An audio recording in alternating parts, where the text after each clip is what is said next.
Welcome into Buffalo Bills Weekly, a show where we keep you in the know about everything happening at One Bills Drive. He's Chris Brown, I'm Maddy Glab. Chris, we've waited all offseason to say it. Football is officially back. The 2025 season is here. The Bills kick things off with the Sunday night football matchup against the Baltimore Ravens.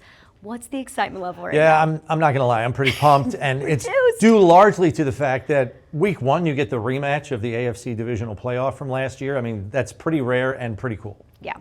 In terms of what Buffalo did this offseason on offense, they're returning several familiar faces. The entire starting offensive line is back, the entire running back room. They did add a couple new players in the wide receivers room. Joshua Palmer and Elijah Moore are new to the mix. Palmer is your separator, your deep threat. Moore is shifty and quick. How will these minor additions change the offense for the better? Well, I'm hoping it's for a lot better. I mean, it's hard to be better than leading the league in points, scoring 612 count in playoffs last year. But I think the talent level of the receiving corps has been raised. And Palmer and Moore are the chief additions, as you mentioned. And I think being separators by their very nature as receivers is going to give Josh more options in the passing game. But I think the biggest change is going to be the emergence of Keon Coleman. I think in his second season, he's ready to emerge as a bigger threat within the scope of the passing game.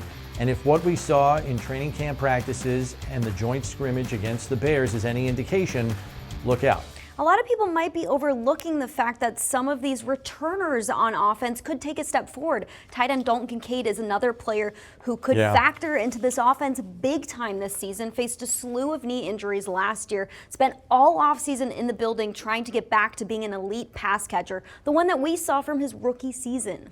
Yeah, and I think Kincaid, to his credit, battled his way through the year, but you could just see him running routes. He was not the same player pretty much from like week 7 when he tore his PCL against the Colts the rest of the way. I mean, kudos to him for still strapping it up and playing every week. But I think we could all recognize, at least those of us that see him on an everyday basis, he was not the same player last year. On defense, it's quite the opposite. We're going to see several new players a part of the mix this year. On defensive line, a complete overhaul. Their sack numbers ranked bottom 15 in the league. Not good enough last season, so they add 3 new defensive linemen in the draft, 3 in free agency, including stud pass rusher Joey Bosa. There's going to be a shift in the secondary as well. We're expecting second-year safety Cole Bishop to start, as well as cornerback 2. A new face there, Tre'Davious White, will probably start things off. He returns to Buffalo after spending last season with the Rams and Ravens. And then we'll see what first-round rookie cornerback Maxwell Harrison can do. He's going to spend the first part of the season on IR. Where do you expect the defense to improve the most right away? I think we're all hoping up front, and with the additions that you mentioned, that's why. And look, this was a team that defensively could not get pressure with just their front 4 rushing the passer. That is a core tenet to this defensive scheme's success. I think they're hoping they can get back to that with all the additions they've made up front that you outlined. And then, not for nothing, they weren't great at stopping the run either. So they increased their size and bulk up front, chiefly on the defensive interior, Deion Walker, TJ Sanders. And I think they're relying more on the youth than maybe they wanted to here at the start of the season with the Hoyt and Ogunjobi suspensions. But I was encouraged by what we saw from Sanders and Walker chiefly in the preseason. Both of those guys flashed. If you want to pay a guy like Josh Allen, you have to invest in your rookies. You have to get cheap labor. Some of that cheap labor could be coming from the defensive line this season. It'll be exciting to see what those players can do. On special teams, we saw a shakeup as well. Special teams coordinator Chris Tabor was hired by Buffalo. 15 years of NFL experience.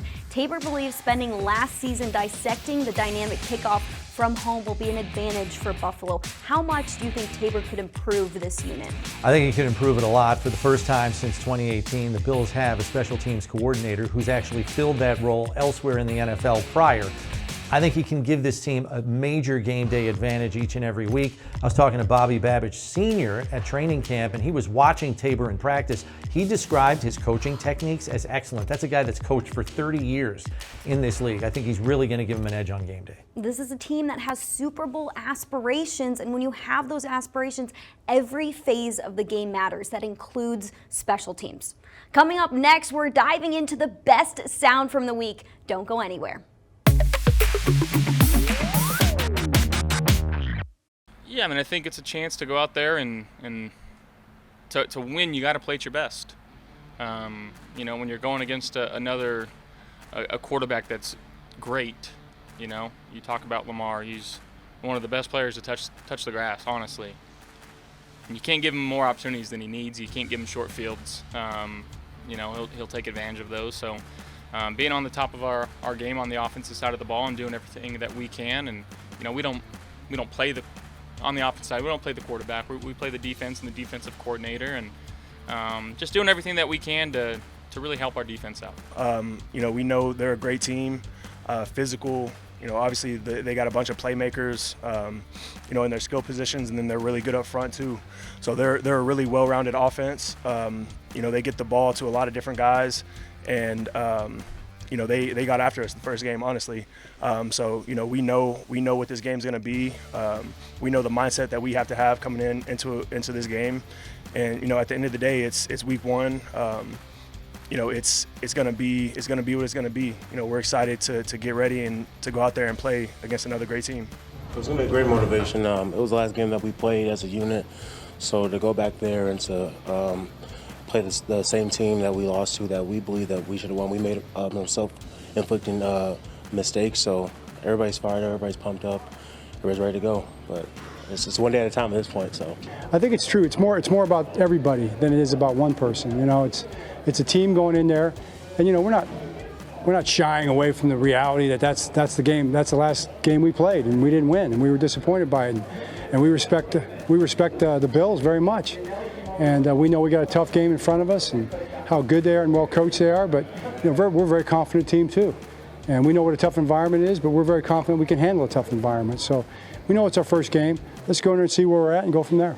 Yeah, I would say it's somewhat unusual that their last game was us. For us, they were our second to last game, and so the data, how much data, it really hasn't changed much, right? And you don't know every year when you open the unknowns, what plays they may have put in, what plays maybe we put in, and personnel has changed a little bit. Although I would say they're a strong team. They've seemed to add every year to their core, which has been very talented and full of playmakers and guys that create issues, right? So they've done a good job with their draft, I think, year to year, and added some free agency, some help from a veteran standpoint, and so they're talented on both sides of the ball, and then they've certainly added a young kicker that apparently has a strong leg. So they do a really good job as far as building the roster. They're well coached, and it'll be a big challenge for us. Can't let up at all against these guys. They've got so many weapons. They do a tremendous job. Obviously, if you look at their rankings last year on offense, and it's a lot of ones and twos. So, we just got to go out, play our style of football, and take care of what we can control, and have a great awareness of our opponent.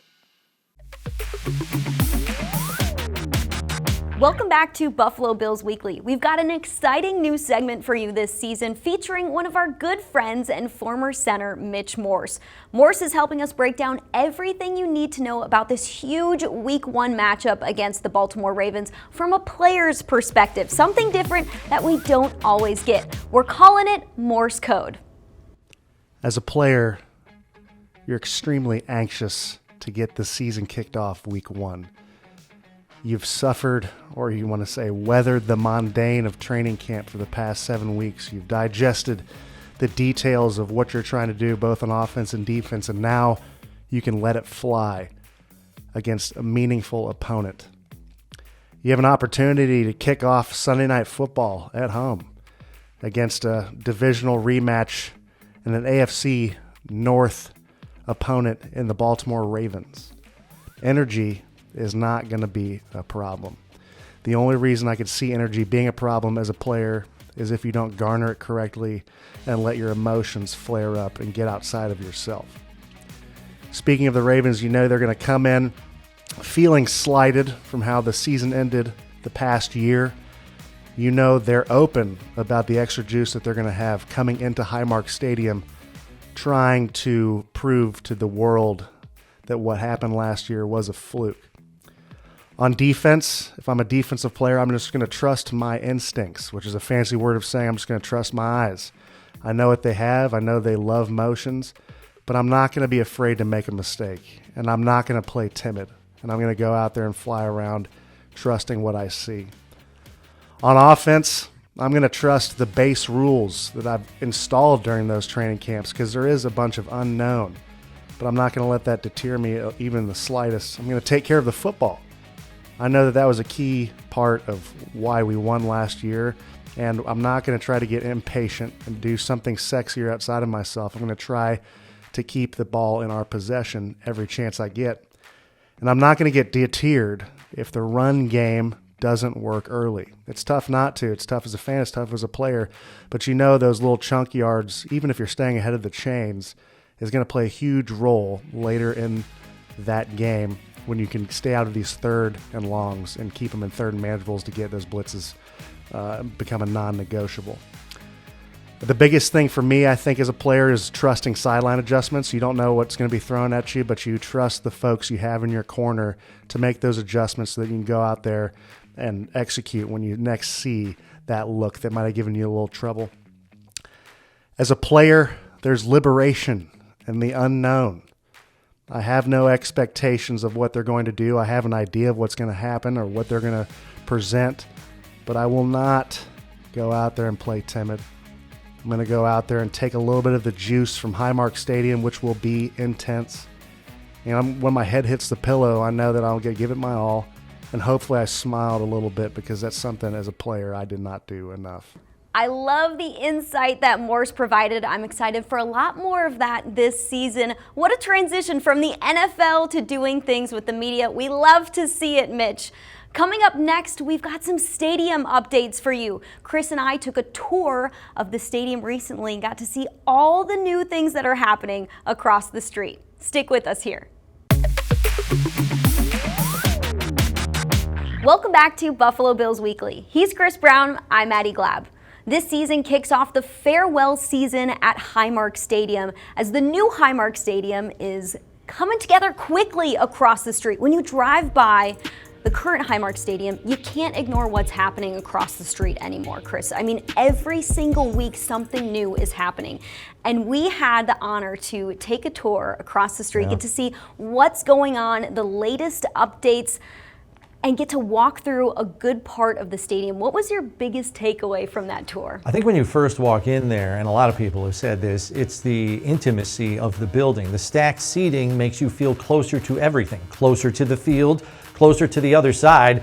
My broadcast partner on One Bills Live, Steve Tasker, says you feel like you can reach out and touch the guy in the first row on the other side when you get in there. So that's probably part one. I would say the other thing that really struck me, when we went over there, Maddy, it was a really windy day outside, and then you go in the stadium and you're on the field. There's no discernible wind whatsoever. The flags are whipping at the top by the canopy, and there's nothing on the bottom down by the field. That's going to be great for Josh Allen in the passing attack. My biggest takeaway was we had some rain during our tour, so we moved it inside quickly. And they said, we're going to show you something we didn't show the other groups.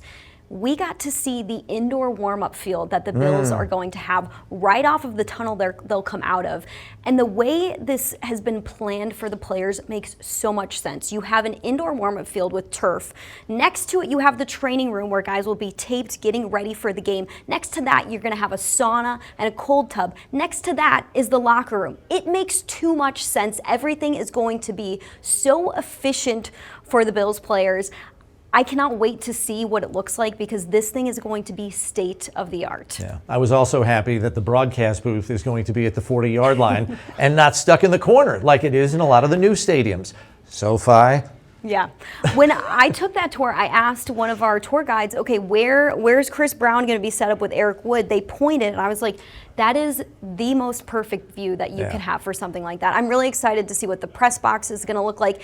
And while you said it's going to look intimate, I was also taken aback by the fact that this thing is also going to be larger than life. I mean, just walking around it, I'm like, this is going to be a huge stadium, something that we've never seen before in Buffalo. Yeah, the profile is so much higher because it was put less into the ground than the old stadium, which, as we know, only the upper deck is above ground for all intents and purposes. That is not the case across the street. When we return, we're diving into this big divisional round rematch against the Baltimore Ravens.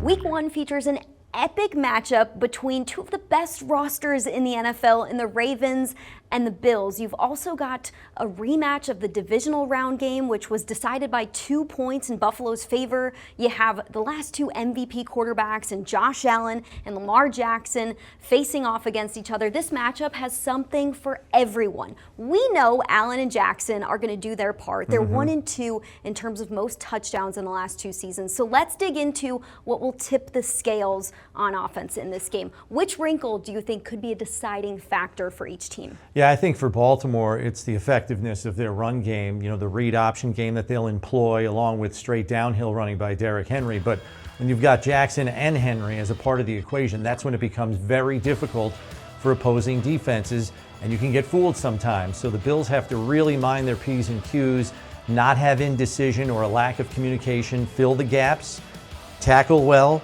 and then rally to the football, because one guy usually does not get Derrick Henry on the ground.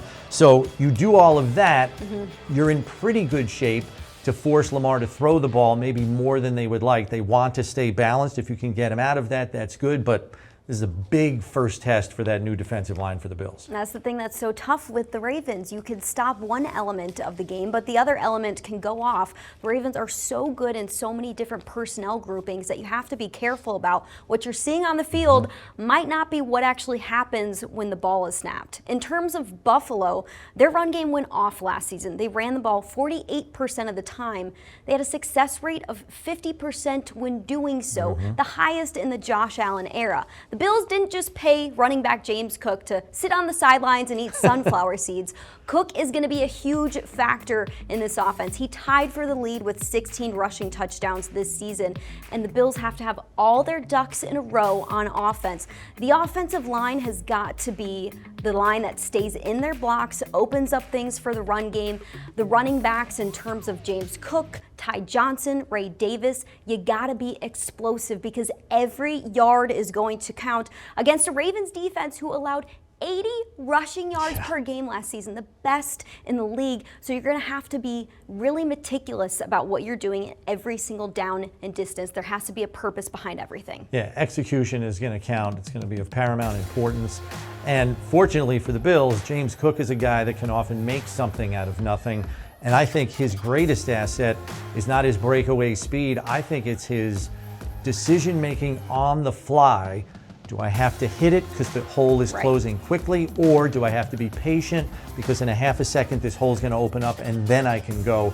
He is very good at identifying what is needed on each and every play.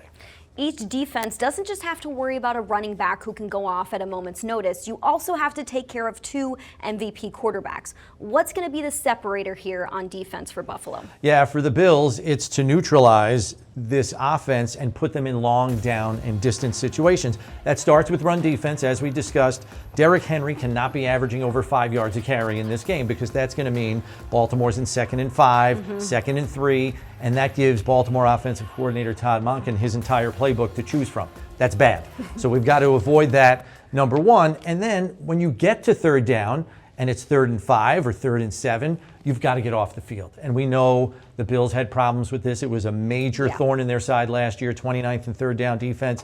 They have to be top 10 worthy on Sunday night if they're going to keep the Ravens from getting a lead and maybe holding on to one of their own. On defense for the Ravens, you can't let Josh Allen take off and be Superman. You have to have the rush and coverage work together. In terms of the rush, that defensive line last year was stout. They were top 3 in sack numbers, best run defense in the league. In terms of their secondary, made up of all first-rounders this year with the addition of cornerback Jair Alexander in free agency and rookie safety Malachi Starks. If they can cover things on the back end, Josh Allen will have a hard time at positive plays.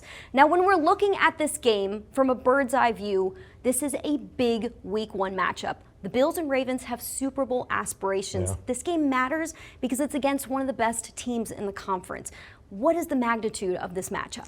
The magnitude of this game, as silly as it might sound in Week 1, is the number 1 seed. I think the Ravens, who have had trouble getting over the Kansas City hump just as much as the Bills, know that what Kansas City has benefited from and what has largely helped them to get to 5 of the last 6 Super Bowls is having the number 1 seed and that all too valuable playoff bye during wild card weekend. Both of those teams want it. And these are the 2 teams that a lot of people think are going to be battling each other all the way through. This head-to-head tiebreaker could be the difference. Number 1 seed means home field advantage. That's the one thing Buffalo hasn't had in the Josh Allen era. That could be what the Bills need to get to the Super Bowl. All right, week 1 kicks off on Sunday evening, the farewell season at Highmark Stadium. We want to thank you for tuning into Buffalo Bills Weekly. For Chris Brown, I'm Maddy Glab. We'll see you next week.